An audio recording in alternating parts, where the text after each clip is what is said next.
नमस्कार, मैं हूं Acharya Savi Singh and welcome back to my YouTube channel Astro Vastu Savi. मार्च के महीने की राशिफल की आज हम बात करने वाले हैं और आज हम बात करने वाले हैं कि सिंह राशि वालों के लिए मार्च का ये जो महीना है वो क्या कुछ खास लेकर आ रहा है। देखिए, सबसे पहले सिंह राशि की अगर हम बात करते हैं तो इस महीने की शुरुआत ही आपके लिए काफी ज्यादा इवेंटफुल रही, क्योंकि आपकी ही राशि के अंदर चंद्र ग्रहण जो है वो घटित हुआ था 3 मार्च को। और ऐसे में ये पूरा महीना जो है आपके लिए कहीं ना कहीं किस तरीके के बदलाव परिवर्तन जो है वो लेकर आने वाला है उसकी हम बात करें हैं। देखिए, अक्सर हम चंद्र ग्रहण सूर्य ग्रहण की जो स्थितियां होती हैं उसे हम हमेशा एक नेगेटिव एस्पेक्ट से देखते हैं, लेकिन ग्रहण की जब भी स्थिति होती है और उसमें कहीं ना कहीं अगर आपकी राशि का कुछ इम्पैक्ट कुछ रोल अगर उसके साथ आ जाता है तो ये आपके जीवन में एक परिवर्तन जो है वो भी लेकर आता है। अब ये परिवर्तन आपके लिए कितना सकारात्मक होगा, कितना नकारात्मक हो सकता है, यानी कि क्या पॉजिटिव क्या नेगेटिव एस्पेक्ट्स इस परिवर्तन के रहने वाले हैं, आज हम उसी की बात करने वाले हैं। देखिए, सबसे पहले हमें गोचर समझना इस महीने के दौरान बहुत इंपॉर्टेंट हो जाता है। सिंह राशि की अगर हम बात करते हैं तो आपकी राशि के स्वामी यानी कि सूर्य जो है वो 14 मार्च तक रहने वाले हैं कुंभ राशि में, जो कि आपकी राशि से सप्तम भाव यानी कि 7th हाउस का जोडियाक साइन है। वो लोग जो इस समय के दौरान कोई पार्टनरशिप्स करने की सोच रहे हैं, वो लोग जो इस समय के दौरान किसी नए पार्टनर से बिजनेस डील करना, कुछ इन्वेस्टमेंट करना, या फिर अपने लिए विवाह के लिए कोई प्रस्ताव ढूंढना, किसी पार्टनर से मिलना, ये सभी जो चांसेस हैं आपके लिए वो काफी ज्यादा हाई नजर आते हैं इस महीने के दौरान। तो काफी सारे ऐसे लोग होंगे जिन लोगों को इस महीने के दौरान कोई कोलैबोरेशन में काम करने का अवसर मिल सकता है, किसी कोलैबोरेशन के लिए कोई नया प्रोजेक्ट जो है वो मिल सकता है,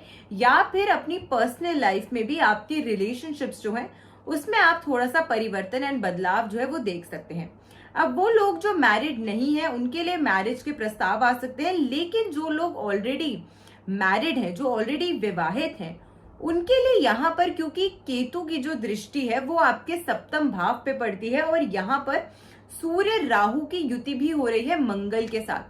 तो ऑलरेडी मैरिड लोग जो हैं उन्हें कहीं ना कहीं अपने रिलेशनशिप्स का, अपने संबंधों का बहुत विशेष ख्याल जो है इस महीने के दौरान डेफिनेटली रखना होगा, वरना आपके रिलेशनशिप्स में कुछ खटास, कुछ परेशानियां, कुछ तनाव जो है वो भी मुझे आता हुआ नजर आता है।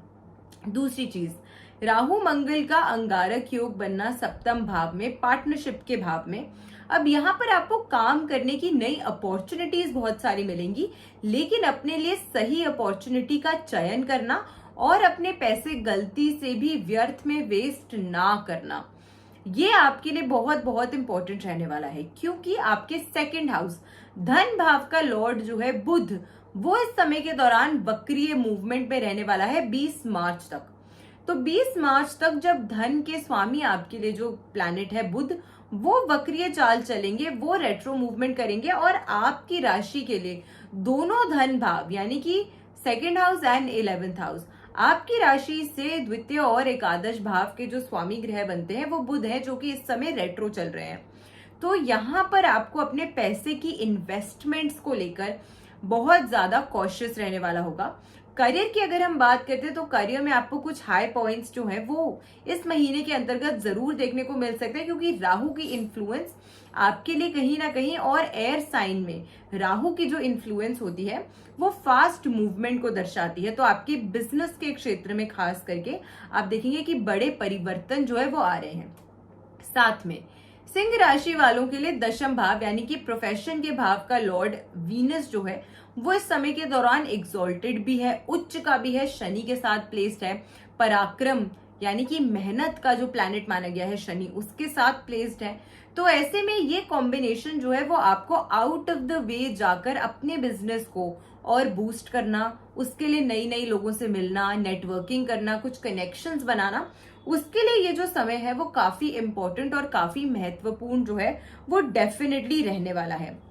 अब आपकी राशि में क्योंकि केतु की प्लेसमेंट है तो ये कहीं ना कहीं आपके खुद के निर्णयों को, आपके खुद के डिसीजंस को थोड़ा सा इम्पैक्ट कर सकती है, नेगेटिवली इन्फ्लुएंस कर सकती है। इसीलिए जल्दबाजी में कोई निर्णय नहीं लेना, आप वैसे ही सूर्य की राशि से प्रधान होते हैं, तो अपने स्वभाव में थोड़े से स्वतंत्र होते हैं, इंडिपेंडेंट होते हैं, लेकिन साथ ही साथ डोमिनेटिंग भी हो सकते हैं। और जब यहाँ पर केतु की प्लेसमेंट हो जाती है तो अक्सर व्यक्ति जो है वो गलत निर्णय लेता रहता है कंटिन्यूसली और अपनी करेक्शन नहीं करता, क्योंकि दूसरे की बात ना तो सुनना चाहता है, ना समझना चाहता है, और ना अपने अंदर एक पॉजिटिव शिफ्ट या परिवर्तन जो है उनकी बातों को अपने जीवन में इंप्लीमेंट करके लेकर आना चाहता है। और ये आपकी गलती नहीं है इंडिविजुअली, ये ग्रहों का गोचर है जो आपको इस प्रकार से इस समय के दौरान पीड़ित कर रहा है या आपको परेशान कर रहा है। तो इसीलिए इस समय के दौरान खास करके कोई भी इंपॉर्टेंट फाइनेंशियल, करियर रिलेटेड या पर्सनल लाइफ डिसीजन जो है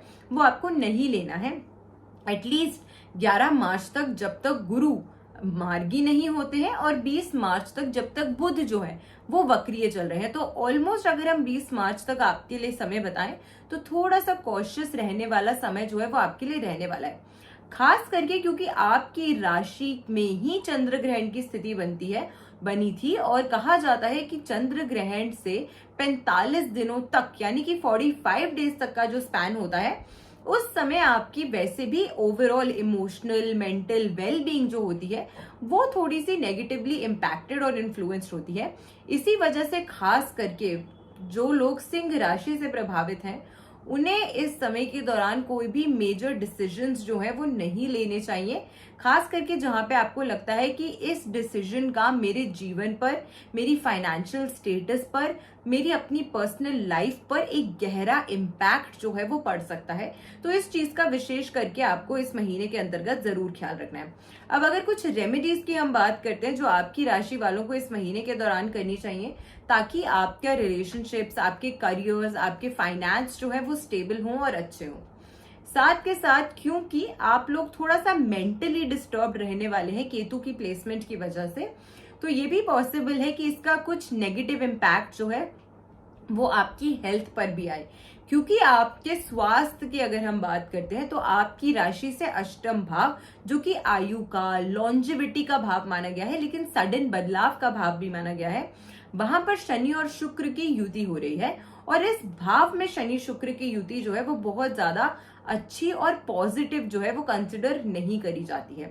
तो उस लिहाज से भी अगर हम कंपेयर करते हैं तो इस महीने आप अपनी हेल्थ को रिलेटेड थोड़ा सा परेशानी, थोड़ी सी असमंजस की जो स्थितियां हैं उसमें रह सकते हैं। अब करना क्या है, सिंपल सा उपाय जो आपको इस समय के दौरान जरूर करना चाहिए जिससे आपके लिए इस महीने की एनर्जी जो है वो आपके लिए पॉजिटिव हो और अच्छी हो। अपने घर की ईस्ट, यानी कि आपके घर की जो पूर्व की दिशा है, वहां पर आपको तांबे का एक सिक्का जो है वो गेहूं के अंदर दबा कर रखना है। तो किसी भी कटोरी में रख सकते हैं, किसी भी बर्तन में रख सकते हैं। आपको गेहूं लेना है थोड़ा सा और उसके अंदर एक तांबे का सिक्का दबाकर आपको अपने घर की ईस्ट की जो डायरेक्शन है वहां पर इसे प्लेस कर देना है। व्यवसाय में अगर परेशानियां बार बार आ रही हैं तो वहां पर भी आप इस रेमेडी को कर सकते हैं। वरना अगर आप एक ऑल्टरनेटिव रेमेडी चाहते हैं जो ऑल ओवर आपकी पूरे साल की एनर्जी जो है उससे अच्छा करे, उससे पॉजिटिव करे, तो 5 मुखी रुद्राक्ष अगर आप एक लाल धागे में धारण करते हैं तो ये आपको बहुत बहुत ज्यादा फायदा देगा। 2 चीजों का ध्यान रखना है,